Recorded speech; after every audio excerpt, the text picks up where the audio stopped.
할렐루야. 함양제일교회 교회 여러분, 오늘 성일 예배 잘 마치고 주님의 크신 안식 가운데 이 저녁을 보내고 계시리라 생각합니다. 내일 함께 읽을 말씀은 누가복음 10장에서 12장 되겠습니다. 누가복음 10장을 보면 예수님이 70인을 따로 세우시고 각 지역으로 둘씩 보내시면서 여러 가지 당부의 말씀을 하시는데, 그 말씀은 하나님의 일을 감당해야 될 우리 그리스도인들이 잘 명심해야 될 귀한 말씀으로 생각이 됩니다. 가면서 너희는 추수할 일꾼들을 보내주십시오 라고 보내주실 이에게 간청하라고 당부하십니다.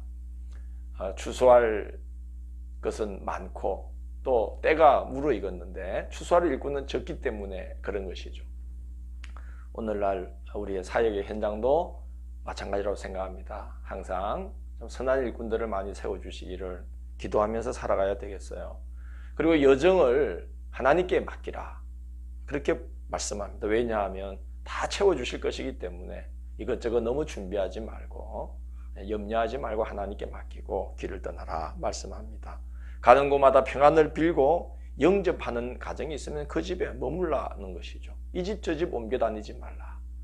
더 편한 곳 찾거나 대접을 잘해주는 곳으로 옮겨 다니지 말고 한 곳에서 머물면서 그 지역을 잘 이제 선교하라, 이렇게 당부하십니다. 그리고 가면서 하나님의 나라가 가까이 왔다고 전파하라. 특별히 그 당시로서는 이제 주님이 그 지역을 다 이제 다니실 것이기 때문에 주님이 가까이 오신 것이죠. 하나님의 나라가 가까이 오신 것이죠. 그래서 주님을 영접할 준비를 하도록 하나님의 나라가 가까웠다고 전파하라고 말씀하시고, 그리고 당당하게 담대하게 사역을 감당하라는 것이죠. 왜냐하면 너희 말을 듣는 자는 곧 내 말을 듣는 것이다, 그렇게 말씀합니다. 그러니까 파송된 자들은 주님의 대사죠. 주님을 대신하는 자들이죠. 그러니까 당당하게 담대하게 말씀을 전파하라는 것입니다. 사역을 마치고 이 70인이 돌아와서 기뻐하며 주님의 이름 앞에서 귀신들도 항복하더이다 그랬더니 예수께서 아주 중요한 말씀을 하시는데 10장 20절에 이런 말씀합니다. 그런 것으로 기뻐하지 말고 너희 이름이 하늘에 기록된 것으로 기뻐하라, 그렇게 말씀합니다. 우리가 사역 현장에서 우리를 통해서 하나님의 능력이 나타날 때 굉장히 놀랍고 기쁘고 우리가 그렇게 쓰임받는 것이 너무나 감사하죠. 그러나 그러한 것이, 어떤 능력이 나타나는 것이 우리의 사역의 중심을 차지하게 되다 보면 업적주의로 빠져들게 되고 우리는 점점 더 많은 능력을 행하는 일에 우리의 사역에 초점을 맞추게 될 수가 있습니다. 그리고 자칫하면 그 능력이 주님으로부터 온 것임을 잊어버리고 자기의 능력인 것으로 착각하게 될 때가 얼마나 많은, 착각하게 될 위험이 얼마나 큰지 모릅니다. 그리고 교만에 빠질 위험이 크지요. 우리는 오로지 나를 구원해 주시고 나를 통해서 역사하시는 하나님께 늘 우리의 시선을 두고 살아가야만 되는 겁니다. 그렇지 않으면 심판대에 섰을 때에 우리가 주님 앞에서 주님께 주여 우리가 주의 이름으로 많은 일을 행하지 아니하였나이까, 그럴 때 우리 주님이 난 너를 도무지 모른다, 이렇게 선언하시면 우리는 그때는 다시는 기회가 없습니다. 그런 오류에, 그런 무서운 허물과 잘못에 빠지는 일이 없도록 항상 우리 이름이 하나님의 나라 생명책에 기록된 것, 이게 정말 가장 중요한 은혜다 하는 것을 잊지 말고 겸손히 사역을 감당해야 됩니다. 예수님은 제자들의 보고를 받으시고 하나님께 감사를 드립니다. 10장 22절에 나오죠. 아버지 외에는 아들이 누구인지 아는 자가 없고 또 아들과 아들의 소원대로 계시를 받는 자 외에는 아버지가 누구인지 아는 자가 없나이다. 그래서 하나님께서 그 당신을 통해서 그 제자들이 하나님을 알게 된 것, 하나님의 능력을 행하게 된 것을 하나님께 감사 드리는 그런 예수님의 모습을 보게 됩니다. 예수님은 항상 하나님께 초점을 맞추고 그분에게서 시선을 떼지 않고 가신 분이다 하는 생각이 듭니다. 율법 교사 하나가 예수님을 찾아와서 질문합니다. 선생님, 무엇을 하여야 영생을 얻으리까? 하고 묻습니다. 사실 영생은 무엇을 하여야 얻는 것은 아니죠. 요한복음 17장 3절 보면 예수님이 제자들을 위한 마지막 기도를 하는 중에 이런 기도를 하셔요. 영생은 곧 유일하신 하나님과 그가 보내신 자 예수 그리스도를 아는 것이니이다 라고 기도하십니다. 그래서 제자들이 하나님과 당신을 잘 알기를, 그래서 영생을 얻기를 기도하신 거죠. 그러나 여기서는 지금 이 율법 교사가 무엇을 하여야의 방점을 찍었기 때문에 예수께서 그럼 율법에 뭐라고 기록되어 있느냐 이렇게 물으시죠. 그래서 하나님을 사랑하고 이웃을 사랑하는 것입니다. 그랬더니 맞다. 그렇게 가서 행하면 너가 살 것이다. 그랬어요. 그런데 이 율법 교사가 주님 앞에 자기를 옳게 보이려고 또 묻습니다. 그러면 이웃은 도대체 뭡니까? 그러자 예수님이 자비를 베푼 사마리아 사람의 이야기를 들려주십니다. 어떤 사람이 여리고 가는 길에 강도를 만나 급한 죽게 됐다는 거예요. 그런데 제사장도 레위인도 보고 피하여 돌아갔다는 겁니다. 이 사람들이 아주 나쁜 사람이어서가 아니라 그들이 지키고 있는 종교적인 규례 때문에 그랬던 것이죠. 시체나 그런 것을 가까이 하거나 만지면 부정해진다고 이제 여기기 때문에, 부정해지면 이 제사장과 레위인은 성전 출입을 할 수가 없게 되는 거죠. 여러 가지 그런 생각을 하면서 피하여 돌아간 것 같습니다. 근데 이 사마리아인은 전혀 그런 거 개의치 않고 그 환자를, 죽어가는 자를 돌봐줬다는 거죠. 거기 보면 세 가지 이야기가 나옵니다. 그가 그를 불쌍히 여겼다는 거예요. 두 번째, 가까이 갔다는 거예요. 그리고 살펴보고 돌봐줬고 힘을 다해 돌봐줬다는 거예요. 그게 바로 이웃이다. 그게 이웃사랑이다. 예수님 말씀하시면서 그렇게 사랑으로, 진실된 사랑으로 살아가고 그 어떤 것보다도 사랑을 가장 먼저 앞세우고 살아가는 그 삶이야말로 정말로 생명 있는 삶, 영생에 이르는 삶이다. 여기 예수님은 알려주고 계십니다. 그렇죠. 사랑보다 앞세울 수 있는 건 아무것도 없습니다. 사랑만 하기에도 시간이 부족한 인생을 살고 있는 저희들 아니겠습니까? 오늘이 제사장과 레위인처럼 종교적인 규례, 그런 것에 매여서 사랑 실천을 뒷전으로 미루는 이런 일이 없어야 되지 않겠습니까? 오늘 보면 또 한 가지 아주 참 재미있기도 하고 생각할 거리가 있는 그런 일화가 또 기록되어 있는데, 마르다와 마리아의 이야기입니다.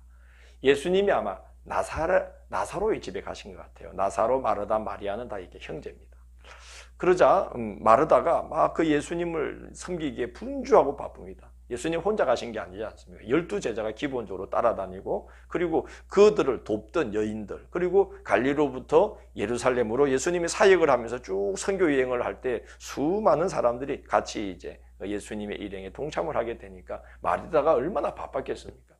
근데 이 마리아가, 동생 마리아가 예수님 발치에 딱 앉아가지고 말씀을 듣고 있는 거예요. 도와줄 생각을 안 하고. 그러니까 화가 확 났어요. 그래서 예수님께, 아니 선생님, 제가 저러고 있는데 나 도와주라고 해야지 그러고 계시면 그게 옳은 겁니까? 했더니 예수님께서 이제 마르다가 잘못 생각하고 있다는 것을 이제 알려주시는 겁니다. 마리아가 아무 일도 하고 있지 않은 게 아니다. 그는 정말 좋은 일, 정말 중요한 일을 택하여 하고 있는 거다. 그런 말씀을 합니다.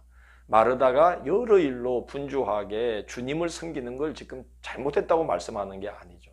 마르다가 자기만 일하고 있다고 생각한 것을 나무라시는 겁니다. 그리고 몸을 움직여서 막 일하는 것만을 일로 생각하고 있는 것을 예수님이 깨우쳐 주시는 거죠. 마리아는 아무것도 안 하고 있는 것처럼 보이지만 정말 중요한 일을 하고 있다. 말씀을 듣고 있지 않느냐. 그렇게 말씀합니다. 그래서 우리가 사역의 현장에서 잘못 생각하기 쉬운 게 뭐 많은 일을 하는 것만 우리가 정말 큰 일을 하는 거라고 생각을 하고, 또 그것이 가장 중요하다고 생각을 할 위험이 큽니다. 근데 우리는 받은 은사를 따라서 하나님을 다 섬기고 있는 것이고, 꼭 눈에 드러나게 많은 일을 해야만 그것이 귀한 사역이, 그것만이 귀한 사역은 아니다 하는 것을 알아야겠어요. 어떤 분이 유럽의 수도원을 다녀온 그 경험을 책으로 써낸 걸 제가 봤습니다. 거기 봉쇄 수도원, 그러니까 한번 들어가면 나오지 못하는 그 수도원에 오래도록 나이가 들어서 이제 그 수도원에서 아무 일도 도와줄 수 없는 나이가 많은 수녀분들이 어떻게 생활하고 있나 이제 허락을 받고 들어가서 보니까 어떤 분은 이렇게 지구본을 딱 책상에 놓고서 거기 앉아서 매일 한 대륙씩 돌려가면서 이렇게 그 대륙을 위한 기도를 하고 있더라는 거예요. 아무도 그걸 보지 않는 봉쇄 수도원이지만, 그리고 그는 아무 일도 못하고 있는 것 같지만 엄청난 일을 하고 있는 것이죠. 대륙들을 위한 기도를 매일같이 드리고 있다는 것이죠. 그러니까 우리는 사역이 무엇인가? 마르다에게 예수님이 정말 귀한 사역이 꼭 네가 하고 있는 일만 귀한 사역이냐? 이렇게 예수님이 물으신 것을 생각하고 정말 그 모든 사역을 귀히 여길 줄 아는 그런 겸손한 마음을 가져야 된다 생각합니다. 예수께서 이제 기도를 또 가르치시는데 제자들이 와서 그럽니다. 요한은 자기 제자들에게 기도를 가르쳐 주는데 예수님 우리도 기도를 가르쳐 주세요. 그랬더니 이제 우리가 잘 알고 있는 주기도문으로 알고 있는 기도를 쭉 가르쳐 주시고 한 이야기를 덧붙이시기를 그 기도 생활을 끊임없이 간절하게 해야 된다. 그러면서 어떤 사람이 손님이 왔는데 그 이웃에게 가서 떡 3덩이를 좀 빌리려고 할 때에 그 사람이 벗이라는 이유로는 안 빌려줄 수 있지만 막 두드리면 귀찮아서라도 나와서 주게 되어 있지 않느냐.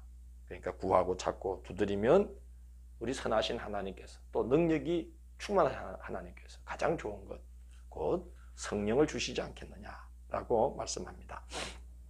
그 다음에 이제 예루살렘에 예수님이 입성해서 마태복음에 보면 예루살렘이 입성해서 하신 쭉 강론들이 있는데요. 성전 마당에서 화 있을진저 외식하는 서기관과 바리새인들이 하고 마태복음을 보면 긴 강화의 말씀을 해주시는데 누가는 이제 그걸 아주 짧게 압축해서 이렇게 기록으로 남겨놓고 있습니다. 그런데 이제 이 예수님이 그 말씀을 하고 나서 11장 53절을 보면 서기관과 바리새인들이 거세게 달려들고 여러 가지를 따져 묻고 그 입에서 나오는 말을 책잡고자 이제 딱 예의주시하고 있는 것을 봅니다.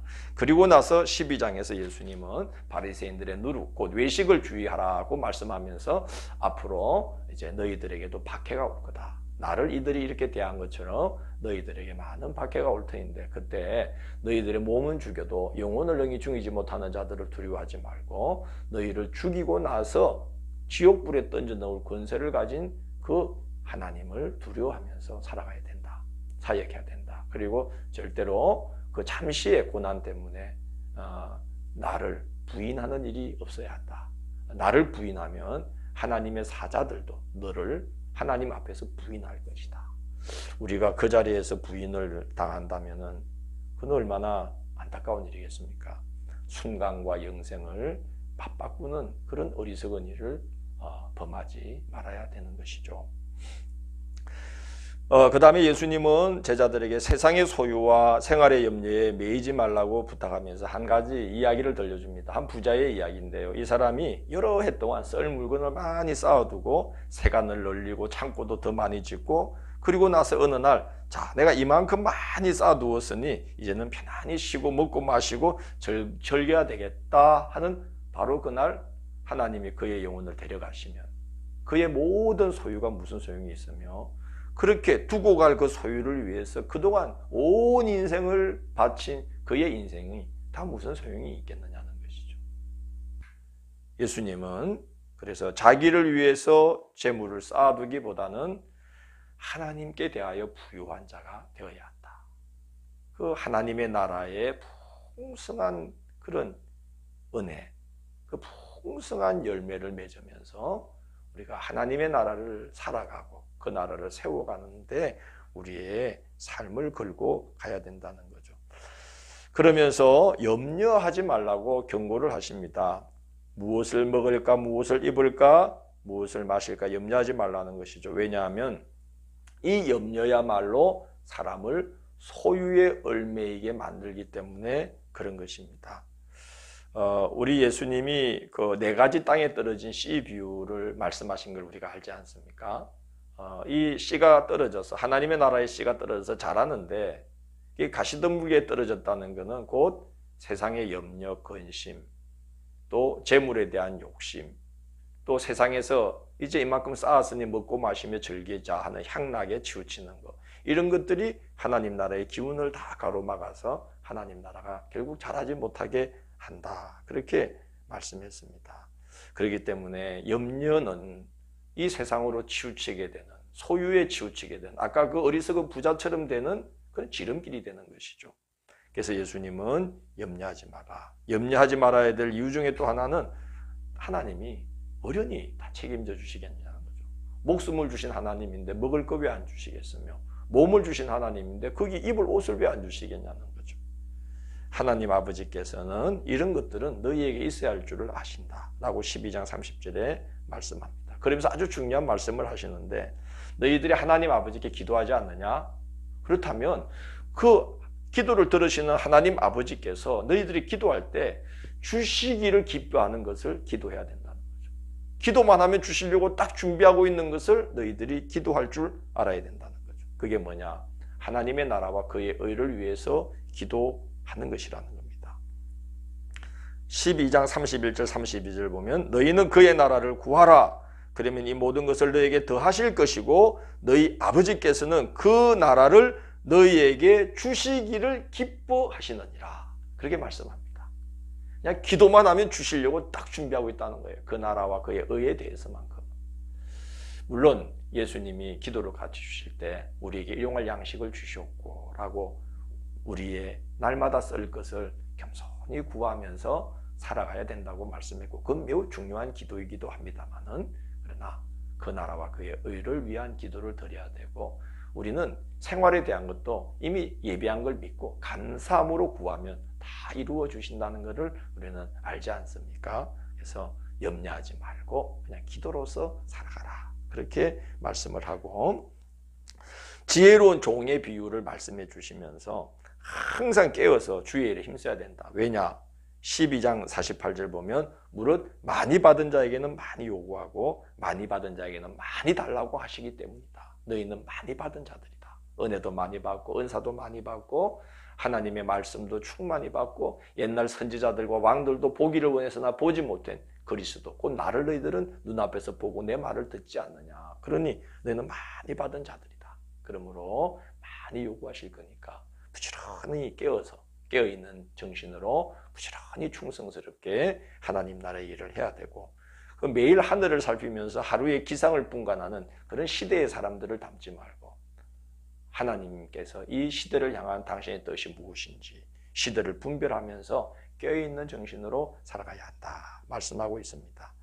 자, 한 주간을 또 우리가 잘 살아내고 한 주간을 또 살아갑니다. 하나님이 선물로 주신 귀한 시간들입니다.